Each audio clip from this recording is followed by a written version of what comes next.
ज़मीन के मोअज़्ज़िज़ अरकान असम्बली, मोअज़्ज़िज़ अरकान क़ानून साज कौंसिल, साबिक़ आमिर मजलिस बल्दिया, मोअज़्ज़िज़ अरकान बल्दिया, मोअज़्ज़िज़ सदरुल मोतमदीन मजलिस इत्तेहादुल मुस्लिमीन, मजलिस इत्तेहादुल मुस्लिमीन के अरकान, मुहिबान मजलिस इत्तेहादुल मुस्लिमीन, मेरी इज़्ज़तदार माँ और बहनों, मैं आप तमाम का शुक्रिया अदा करता हूँ कि आपने अपना कीमती वक्त निकालकर आज के मजलिस इत्तेहादुल मुस्लिमीन के इस जलसे में आपने शिरकत की। आप जानते हैं कि ये जलसा मरहूम फ़ख्र मिल्लत अलैहिर्रहमा की याद में मुनक़्क़द किया गया है, जिन्होंने मजलिस इत्तेहादुल मुस्लिमीन को अपनी कुर्बानियों से, अपनी मेहनत और जुस्तजू से और अपनी दूरअंदेशी से मजलिस इत्तेहादुल मुस्लिमीन को खड़ा किया।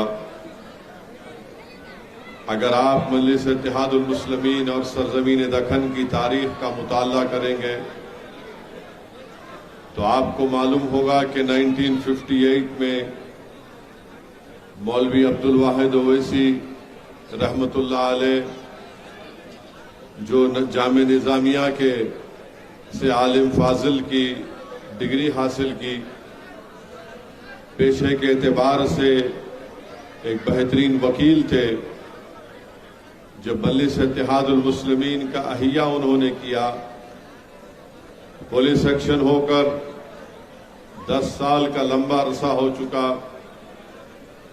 अब्दुल वाहिद ओवैसी ने मजलिस इत्तेहादुल मुस्लिमीन का अहिया किया, इसका नाम बदला और उसको हिंदुस्तान के दस्तूर के ताबे बनाया और इस बात का ऐलान किया कि मजलिस इत्तेहादुल मुस्लिमीन हिंदुस्तान के आइन के मुताबिक और हिंदुस्तान के आइन के फंडामेंटल राइट्स के हुकूक जो दिए गए उसको हासिल करने की लड़ाई लड़ेगी। और मजलिस इत्तेहादुल मुस्लिमीन गरीब और कमजोर और मजलूमों के लिए काम करेगी और मजलिस इत्तेहादुल मुस्लिमीन सियासत में इसलिए हिस्सा लेगी ताकि गरीब और मजलूमों को इंसाफ मिल सके। सियासत में इसलिए हिस्सा लेगी ताकि उनकी एक सियासी क़ियादत खड़ा किया जाए और ये मकसद को लेकर अब्दुल वाहिद ओवैसी रहमतुल्लाह अलैह आगे बढ़े। यही अब्दुल वाहिद ओवैसी थे जिन्होंने उस वक्त के आंध्र प्रदेश में इस बात का मुतालबा किया था कि उन मुसलमानों को रिजर्वेशन मिलना चाहिए जो इनकम टैक्स अदा नहीं करते। अब्दुल वाहिद ओवैसी की दूरअंदेश निगाहें ये देख चुकी थी कि हमारे भारत के संविधान और आइन में आर्टिकल 15 और 16 के तहत रिजर्वेशन तालीम में और रोजगार में मिल सकता है। इसीलिए सबसे पहले अगर उस वक्त के आंध्र प्रदेश में किसी सियासी शख्सियत ने या किसी मजहबी शख्सियत ने इस बात का मुतालबा किया तो उनका नाम अब्दुल वाहिद ओवैसी था। जब सबसे पहले बैकवर्ड क्लास का कमीशन बनाया गया, मरहूम सदर फ़ख्र मिल्लत अलैहिर्रहमा ने इस बात का मुतालबा किया कि मुसलमानों को उनकी पसमानदगी की बुनियाद पर रिजर्वेशन मिलना चाहिए। और यही वजह है कि अब्दुल वाहिद ओवैसी को उस वक्त की कांग्रेस की हुकूमत ने 11 महीने जेल में नजरबंद किया और उस वक्त की कांग्रेस की हुकूमत ने अब्दुल वाहिद ओवैसी के अकाउंट्स को सीज कर दिया। उस वक्त की कांग्रेस की सरकार ने अब्दुल वाहिद ओवैसी के औलाद पर, उनके घर वालों पर जुल्म और सुतम को ढाया। मैंने अपने बुजुर्गों से सुना कि अब्दुल वाहिद ओवैसी के घर का पानी भी बंद कर दिया गया था और लोग अब्दुल वाहिद ओवैसी के घर को आने को और उनसे अफराद खानदान से मुलाकात करने से डरते थे। 11 महीने जेल की सोबतें अब्दुल वाहिद ओवैसी को बर्दाश्त करना पड़ा। उस वक्त की हुकूमत ने कई पेशकश किए कि आप सियासत से दस्तबरदार हो जाइए, मगर अब्दुल वाहिद ओवैसी फख्र मिल्लत अलैहि रहमान ने उन तमाम पेशकशों को मुस्तरद किया, ठुकराया और ये कहा कि तुम नहीं जानते तारीख को, तुम सीरतुन नबी को नहीं पढ़े हो। मैं जानता हूं कि पुलिस एक्शन के उस पुराशुभ दौर के बाद जब पंडित सुंदरलाल और काजी अब्दुल गफ्फार की रिपोर्ट ने कह दिया कि पुलिस एक्शन के दौरान हजारों लोगों की मौतें हुई, ये मेरे अल्फाज नहीं है। आज भी नेहरू लाइब्रेरी दिल्ली में काजी अब्दुल गफ्फार और पंडित सुंदरलाल की रिपोर्ट, मेरे इस अल्फाज को आपको बता दिया जाएगा। उस रिपोर्ट का अगर आप पढ़ेंगे तो काजी अब्दुल गफ्फार और पंडित सुंदरलाल ने कहा कि 35-50 हजार से ज्यादा अक़लियतों का, मुसलमानों का कत्ल हुआ। ये मेरे अल्फाज नहीं है, पंडित सुंदरलाल की रिपोर्ट है। मेरे अजीज दोस्तों और बुजुर्गों, उस वक्त में अब्दुल वाहिद ओवैसी ने मजलिस इत्तेहादुल मुस्लिमीन का नाम बदला, उसकी सियासी तहरीक का, उसकी सियासी सफर का आगाज किया। कई इलेक्शन भी लड़े, इलेक्शन में कामयाबी नहीं मिली।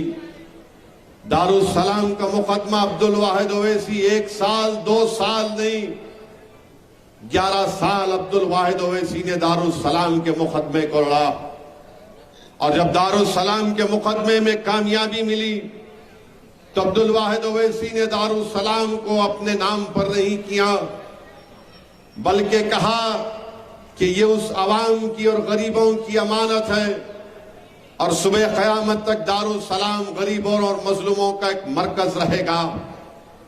अब्दुल वाहिद ओवैसी ने दारुस्सलाम पर जो उस वक्त के फायर सर्विस का कब्जा था, उनसे किराया हासिल किया और किराया हासिल करने के बाद अब्दुल वाहिद ओवैसी ने दारुस्सलाम के अतराफ में मलगियात को तामीर किया ताकि मजलिस इत्तेहादुल मुस्लिमीन की आमदनी कुछ हो सके।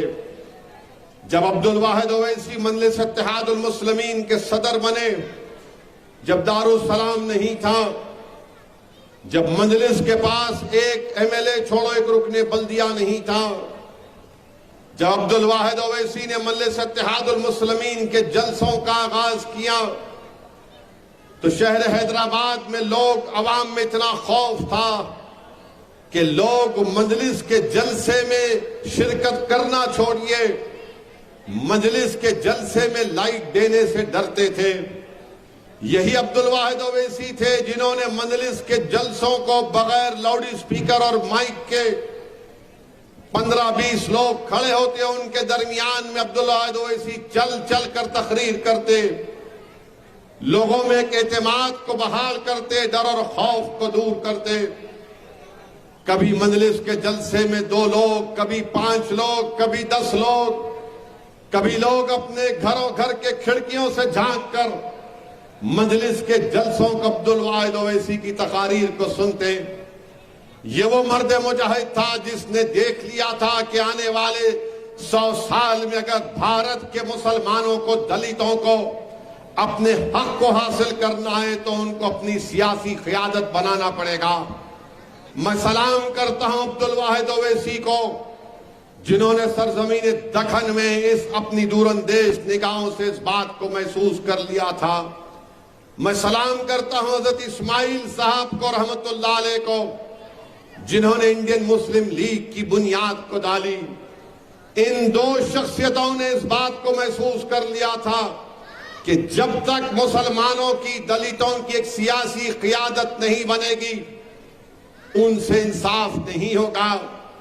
यही अब्दुल वाहिद ओवैसी थे जिन्होंने 1961 में चीन के खिलाफ तकारीर में कहा था कि भारत को अगर मुस्तकबिल में खतरा होगा तो चीन से होगा। आज दुनिया 2023 में कहती है कि चीन से भारत को बहुत बड़ा खतरा है। मेरे अजीज दोस्तों और बुजुर्गों, आज मजलिस इत्तेहादुल मुस्लिमीन के पास 2 अरकान पार्लिमान है, 2 अरकान असेंबली महाराष्ट्र में है, बिहार में 1 है, तेलंगाना में 7 अरकान असेंबली और 2 रुकने कानून साज काउंसिल है। अरकान बल्दिया हैदराबाद, तेलंगाना, कर्नाटका, मध्य प्रदेश और फिर उत्तर प्रदेश में हालिया दिनों में मजलिस के 100 से ज्यादा कॉरपोरेटर जीत कर आए। 5 चेयरमैन डायरेक्ट इलेक्शन में कामयाब हुए। मीरठ की सरजमीन पर मजलिस के मेयर के उम्मीदवार ने 1.5 लाख वोट मीरठ के शहर में हासिल किए और 11 कॉरपोरेटर मजलिस के मीरठ शहर में कामयाब हुए। संभल शहर में मजलिस का चेयरमैन मुंतखब हुआ और उस हमारे मजलिस के उम्मीदवार ने संभल के मौजूदा रुकने असेंबली समाजवादी पार्टी के रुकने असेंबली के घर की एक खातून को हराया। मैं आज के जलसे से उन तमाम उत्तर प्रदेश के उन जिम्मेदारों को, उन लोगों को शुक्रिया अदा करता हूं जिन्होंने मजलिस के हक में अपने वोट का इस्तेमाल किया। मैं हमारी मां और बहनों का शुक्रिया अदा करता हूं जिन्होंने मजलिस की कामयाबी के लिए मेहनतें की और अपने वोट का इस्तेमाल किया। मैं सलाम करता हूं संभल की उन हमारी मां और बहनों का जिन्होंने भूख और प्यास और तकालीफ को बर्दाश्त किया और संभल से मजलिस के चेयरमैन को कामयाब किया। ये हमारी जिम्मेदारी है कि हम मजलिस के पैगाम को लेकर और आगे बढ़े, भारत के कोने कोने में जाएं और मजलिस इत्तेहादुल मुस्लिमीन को मजबूत करें। अब्दुल वाहिद ओवैसी के जेर क़यादत जब पहला इलेक्शन लड़ा गया, बल्दिया का इलेक्शन लड़ा गया था, तो लोग ताजुब करने शुरू कर दिए। लोगों को परेशानी हुई कि 16 या 18 अरकान बल्दिया मजलिस के जीत कर आए थे, उसमें से 5 या 6 हमारे दलित भाई रुकने बल्दिया मुंतखब होकर आए। तो रातों रात कांग्रेस की हुकूमत ने, जब हैदराबाद और सिकंदराबाद की बल्दिया अलग थी, तो मजलिस की बढ़ती हुई ताकत को देखकर और मजलिस की कामयाबी के कदमों को रोकने के लिए उन्होंने हैदराबाद और सिकंदराबाद की बल्दिया को एक बना दिया। बहरहाल मेरे अजीज दोस्तों और बुजुर्गों, हम उस शख्स को खराज अकीदत पेश करने के लिए आज जमा हुए हैं जिन्होंने अपनी जिंदगी का एक एक लम्हा मजलिस इत्तेहादुल मुस्लिमीन की मजबूती के लिए, मजलिस इत्तेहादुल मुस्लिमीन की कामयाबी के लिए लगा दिया। मेरी अल्लाह से सिर्फ यही दुआ है कि अल्लाह सुब्हाना व तआला फख्र मिल्लत अलैहिर रहमान और उनके साथ वो तमाम जो साथियों ने, हमारे बुजुर्गों ने, जो उस वक्त जब मजलिस के पास कुछ नहीं था, जिन्होंने तकालीफ और मसाइब और मुश्किलात को बर्दाश्त किया, अल्लाह हमारे तमाम मरहूम कायदीन को, सदरों को, अरकान को अल्लाह उनकी मग़फ़िरत करे, अल्लाह उनके क़ब्रों को नूर से भर दे और अल्लाह हम तमाम को उनका नेक नेमल बदल बनाए और अल्लाह हमको तौफीक दे कि हम उनके रास्तों पर चले। उनकी जिंदगी हमारे लिए एक मशाले राह है। अब्दुल वाहिद ओवैसी कुरान और सुन्नत के सख्त पाबंद थे, जामे निजामिया से पढ़े हुए थे। और मेरे अजीज दोस्तों और बुजुर्गों, मेरी आज मजलिस के मेरे तमाम रुफ़क़ाओं से अपील है कि अपने बुजुर्गों की कुर्बानियों को याद रखो। अफसोस हुआ जब दारुस सलाम में खत्म कुरान हुआ। आज मजलिस की इतनी बड़ी ताकत है, मगर दारुस सलाम में मुट्ठी भर अराकीन बल्दिया या सदर मदीना है। याद रखो, अगर तुम अपने मरहूम कायदीन को भूल जाओगे तो फिर इससे बड़ा नाइंसाफी कोई और नहीं हो सकती है। अब्दुल वाहिद ओवैसी को उनकी फातिहा के दिन या उनकी बरसी के दिन लोगों की आने की जरूरत नहीं है, मगर एक एहसास हमारे दिलों में रहना चाहिए कि जब मजलिस के पास कुछ नहीं था, न दारुस सलाम था, और जब दारुस सलाम मिलता था तो सबसे पहले साइकिल पर लोग आते थे, रिक्शा में आते थे, बाद में दौर आया तो मोटरसाइकिल पर लोग आए। आज माशाअल्लाह इतनी गाड़ियां दारुस सलाम में आती हैं कि ऐसा लगता है कि दारुस सलाम का वसी मैदान गाड़ियों से भरा पड़ा है। मगर याद रखो, ये गाड़ियां इसलिए आई क्योंकि उस वक्त के गरीबों ने अपना खून पसीना बहाया। आज ये शान और शौकत मजलिस के पास इसलिए आई क्योंकि उन्होंने भूखे रहकर जेल की सलाखों में अपनी जिंदगियां गुजारकर जमाने और जालिमों का मुकाबला करके उन्होंने हमको यहां तक पहुंचाया। इसलिए हम तमाम को उन मरहूम कायदीन की कुर्बानियों को याद रखने की जरूरत है। मेरे अजीज दोस्तों और बुजुर्गों, आज तेलंगाना रियासत में 10 साल तेलंगाना रियासत को बनकर मुकम्मल हुए। बहुत से लोग मजलिस के बारे में तबसरा कर रहे हैं, बहुत सी बातें की जा रही हैं। मैं उन तमाम लोगों से ही कहूंगा, याद रखो, मजलिस अपने मौक़िफ़ में कभी तब्दीली पैदा नहीं करती। जब तेलंगाना का एजिटेशन उरूज पर था, मजलिस ने एक फैसला लिया। लोग लाख बातें कह सकते हैं, तारीख लिखने वाला लिखेगा कि मजलिस ने एक फैसला लिया था, मगर हम अपने फैसले से पीछे नहीं हटे। अगर आज मजलिस कोई फैसला लेती है तो हम अपने फैसले से पीछे हटने वालों का नाम मजलिस इत्तेहादुल मुस्लिमीन नहीं है। याद रखो, जो बड़ी बड़ी बातें आज कर रहे हैं, ये इख्तिदार किसी के पास नहीं रहता है। लोगों को बड़ी गलत फहमी रहती है कि इख्तिदार हमारे पास रहेगा। इख्तिदार अलेक्जेंडर के पास नहीं रहा, इख्तिदार खिलजियों के पास नहीं रहा, चंद्रगुप्त मौर्य के पास नहीं रहा, इख्तिदार बड़े बड़े बादशाहों के पास नहीं रहा। तो इसलिए जो लोग आज मजलिस के बारे में बात कर रहे हैं, बोलिए आप, मुझे कोई इतराज नहीं है, जमहूरियत है। मगर हम जब कोई फैसला ले लेते हैं तो इंशाअल्लाह ताला उस फैसले से पीछे हटने वाली जमात का नाम मजलिस इत्तेहादुल मुस्लिमीन नहीं है। किसी ने कह दिया कि क्या मुसलमान ही मजलिस को वोट देते, किसी ने कह दिया कि क्या मुसलमान मजलिस को वोट देते, हमको नहीं देते। अरे भाई, मैं कौन होता हूं? मैं तो एक गुनाहगार हूं। ये तो अल्लाह का करम है, सदका नबी करीम सल्लल्लाहु अलैहि वसल्लम का, सदका अहले बैत का, अहले दिल की दुआएं हैं कि मजलिस इत्तेहादुल मुस्लिमीन को वोट भी मिलती है और मजलिस कामयाब भी होती है। मैं इस तरह के बड़े बड़े दावे नहीं कर सकता, ना कभी करूंगा। हाँ, जब मेरी जमात का फैसला होगा तो मैं अपने उस फैसले को मनवाने के लिए अवाम के दरमियान में जाऊंगा। आप कहते रहिए कि क्या ओवैसी के बोलने पर मुसलमान वोट देगा या नहीं देगा।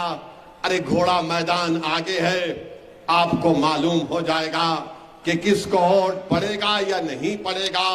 कोई अगर कहता है कि हम हैदराबाद से लड़ेंगे, कोई अगर कहता है कि मजलिस के खिलाफ लड़ेंगे, अरे मैं तो तुमको दावत दे रहा हूं, आओ लड़ो मेरे खिलाफ। मैं तो तुमसे कह रहा हूं कि जहां कहीं भी मजलिस से मुकाबला करना है, मुकाबला करो। मैं मुकाबला करने में जितना मुझे मजा आता है, बातचीत में मुझे मजा नहीं आता है। आओ मुकाबला करो, जमहूरियत है। मगर मुकाबले से पहले ये क्यों पुकार रहे हो मुकाबला करेंगे? आओ बाबू मुकाबला करो। हम बहुत सोच से मुकाबला करके आए। नीलम संजीवा रेड्डी ने समझा कि अब्दुल वाहिद ओवैसी को 11 महीने जेल में डालने से अब्दुल वाहिद ओवैसी की हिम्मत टूट जाएगी, मजलिस नहीं बढ़ेगी। मगर 11 महीने की जेल की सौबतें और तकालीफ अब्दुल वाहिद ओवैसी के हौसले और अज़म में इजाफा कर दिया। कांग्रेस ने समझा कि इनके बैंक अकाउंट को बंद कर देंगे और अब्दुल वाहिद ओवैसी की औलाद पर पीने का पानी बंद कर देंगे। मगर लोग नहीं जानते थे कि अब्दुल वाहिद ओवैसी ने अपनी औलाद की, अपनी नस्लों की इस तरह तरबियत नहीं की, क्योंकि अब्दुल वाहिद ओवैसी जानते थे कि करबला में क्या हुआ। अब्दुल वाहिद ओवैसी सीरतुन नबी के तालिब इल्म थे। इसीलिए मेरे अजीज दोस्तों और बुजुर्गों, मुकाबला करो। कौन रोक रहा आपको? अरे आओ मुकाबला करो हैदराबाद की पार्लियामेंट से। तुम हैदराबाद से लड़ो, मैं मेदक भी जाऊंगा, सिकंदराबाद भी जाऊंगा, औरंगाबाद भी जाऊंगा, किशनगंज भी जाऊंगा। अरे ये मेरी मर्जी है, मेरी जमात का फैसला होगा। मगर ये मत कहो जब मुकाबला होगा तो रोना नहीं। अरे ये क्या बात है? इसीलिए बड़ी बड़ी बातें करना ये इन लोगों को ज़ेब नहीं देता। मुकाबला करेंगे। अरे कौन रोक रहा भाई मुकाबले से आपको? हम तो हमेशा बोलते हैं कि जमहूरियत की खूबसूरती है कि मुकाबला होना चाहिए। आप आइए, आपको लड़ना है लड़िए, हैदराबाद लड़िए, चंद्रायन गुट्टा लड़िए अकबर के खिलाफ, कहीं से भी लड़िए, नामपल्ली लड़िए, आप कभी याकूतपुरा लड़ लीजिए, मलकपेट लड़ लीजिए। कौन रोक रहा आपको? आइए मुकाबला करिए। हम भी मुकाबला करने को तैयार हैं। हम क्या यहां पर जो पहुंचे हैं, हम कैसे पहुंचे यहां पर? डीलिंग करके पहुंचे नहीं, लड़के पहुंचे। अगर यहां तक पहुंचे तो कुर्बानियां देकर पहुंचे। अगर हम यहां तक पहुंचे और इंशाअल्लाह सुबह कयामत तक आगे बढ़ते रहेंगे तो कुर्बानियां देते रहेंगे, मुकाबला करेंगे, जालिमों से पंजा आजमाई करते रहेंगे। अरे इख्तिदार पर बहुत लोग बैठे, नीलम संजीवा रेड्डी से लेकर अब तक सबने ही कहा कि इख्तिदार मेरे पास से नहीं जाएगा। अरे इख्तिदार किसी के पास रहने वाला नहीं है। मुकाबला करिए, कौन रोकता है आपको? अरे मैं कौन होता हूं मुसलमानों को बोलने के लिए? मैं कौन हूं? मैं तो गुनाहगार हूं। मैं तो सिर्फ मुसलमानों के, दलितों के, कमजोरों के दरमियान में खड़े होकर उनकी लड़ाई लड़ता हूं, उनके हुकूक की बात करता हूं, उनके हक के लिए लड़ता हूं। और अगर ये मेरा जुर्म है तो सुन लो, मैं ये जुर्म करता रहूंगा, क्योंकि मुझे यही बताया गया है कि जो कमजोर है उसको तुम्हारी आंखों में मजबूत रखो, जो सबसे आखिर है उसको सबसे सामने लेकर आओ। यही हमको बताया गया है। अरे ये तेलंगाना, मैं तो अपने बचपने से, मेरी उम्र 10-11 साल की थी जब से मैं अपने मरहूम वालिद की उस लेफ्ट हैंड ड्राइव 6444 की जीप में अपने स्कूल की गर्मा की छुट्टियों में, अल्लाह मग़फ़रत फरमाए, रहमत हुसैन ज़ैदी साहब की, शेख मोहम्मद अख्तर साहब की, इस्माइल ज़बी साहब की, हमारे मरहूम गुलाम गौस खां साहब की, जिनको लोग मोहब्बत से मामा कहते थे, अहमद पाशा खादरी मेरी इस बात की तस्दीक करेंगे। मैं बैठकर अपने वालिद के साथ उस तेलंगाना के मुख्तलिफ जिलों में जाता था। आदिलाबाद में अगर गए तो आदिलाबाद से सिरपुर, कागज नगर, मंचरियाल, वो क्रेमरी के जंगल से होते हुए जाते थे। मुझे सब याद है। तो ये मत समझाओ कि मैं पैराशूट से उतर कर आया। मैं भी इसी जमीन से जमीन पर पैदा हुआ, इसी जमीन पर चलकर यहां तक आया हूं। तो मुझे मालूम है कि किधर क्या काम हो रहा है। थोड़ी बहुत कोंचम पॉलिटिक्स हमको भी आती है, कोंचम ज्यादा नहीं आती, लिटिल आती है। सालारे मिल्लत बोलते थे, सालारे मिल्लत के तकरीर का तारीखी जुमला मुहिबान मंजलिस को याद होगा कि सालार अपनी तकरीर में कहते थे कि हम हवाओं में सूंघ कर नहीं बोलते कि बारिश कब होने वाली है, हम हवाओं की से पहले इस बात को कह देते हैं कि बारिश कब हो रही है। सालार ये कहते थे कि हम राख में फूंक कर खाक अपने चेहरे पर नहीं उड़ाते, हम राख में फूंक कर खाक अपने चेहरे पर नहीं उड़ाते, जब हम राख में फूंकते तो उसमें चिंगारी पैदा करते। तो समझा करो आप नहीं समझना चाह रहे, अब जो देखो मुंह को आया बोलता हूं। दारुसलाम, अरे दारुसलाम तो छोड़ो प्यारे, तुम देखो अब क्या होता है। दारुसलाम वो करेंगे, अरे दारुसलाम हमने अपने खून पसीने से हासिल किया। दारुसलाम की एक एक इंच जमीन पर उन गरीब मुसलमानों के आंसू हैं। दारुसलाम की एक एक इंच जमीन पर हमारा पसीना है। दारुसलाम की एक एक ईंट हमारे ख्वाबों की ताबीर है। दारुसलाम हमारे इत्तेहाद की निशानी है। दारुसलाम हमारी सियासी ताकत का मरकज है। तुम सियासी ताकत के मरकज से टकराना चाहते टकरा लो, जो दीवारों से टकराता है उसका सर ही फुट जाता है। मैं तुमको रोक नहीं सकता, मगर अगर तुम ये समझ रहे हो कि तुम में दीवानगी है तो तुम हमारी दीवानगी को नहीं जानते, तुम हमारी दीवानगी को नहीं जानते। मेरे अजीज दोस्तों और बुजुर्गों, फिर तेलंगाना के 10 साल मनाए गए। मेरी तकरीर पर बहुत बड़े तबसरे किए जा रहे हैं। करिए तबसरा, मुझे क्या करना है, आप लोग टाइम पास करना चाह रहे हैं करिए, मगर मेरा एक सवाल यह है कि तेलंगाना के 10 साल का जो सेलिब्रेशन मनाया जा रहा है उसमें आपने कहीं पर उर्दू में इश्तिहार देखा? देख लो आप जाके, उर्दू में इश्तिहार देखा आपने? मैं तो नहीं देखा। निजामाबाद के हमारे मजलिस के लोगों को फोन किया, मैंने कहा जनाब जरा इस निजामाबाद में जो इश्तिहारात 10 साल के सेलिब्रेशन के लगाए गए हैं जरा भिजाइए। एक भी उर्दू का लफ्ज नहीं, और तेलंगाना में उर्दू दूसरी सरकारी जबान है। और उर्दू एकेडमी को 4 साल में 101 करोड़ रुपए दिए गए थे, जिसमें से उर्दू एकेडमी 101 करोड़ जो 4 साल में दिए गए थे उसमें से सिर्फ 37 करोड़ रुपए खर्चा किए। अब आप बताइए इसका जिम्मेदार मैं कैसे हूं? क्या हुकूमत इस पर कुछ तबसरा करेगी? अब हमारे मुखालिफिन बोलेंगे आप क्या करें, तो हम ये करें कि अकबरुद्दीन ओवैसी और अराकीन असेंबली की नुमाइंदगी पर हमने तेलंगाना की गवर्नमेंट को मजबूर किया और 66 उर्दू ऑफिसर्स का तकर्रुर किया। डिफरेंट डिपार्टमेंट में, कलेक्ट्रेट में, मिनिस्टरों की पेशियों में ये मजलिस का कारनामा था। मगर अफसोस हुआ कि 10 साल का जश्न मनाया जा रहा है और एक भी उर्दू में कहीं इश्तिहार नहीं आता, सिर्फ तेलुगु में इश्तिहार नजर आते।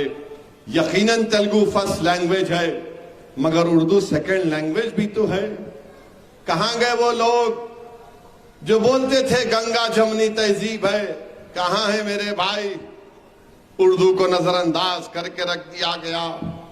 10 साल रियासत तेलंगाना के मनाए जा रहे हैं। विजारती अक़लियती बहबूद, मिनिस्ट्री ऑफ माइनॉरिटी वेलफेयर को 15,000 करोड़ रुपये बजट में दिए गए।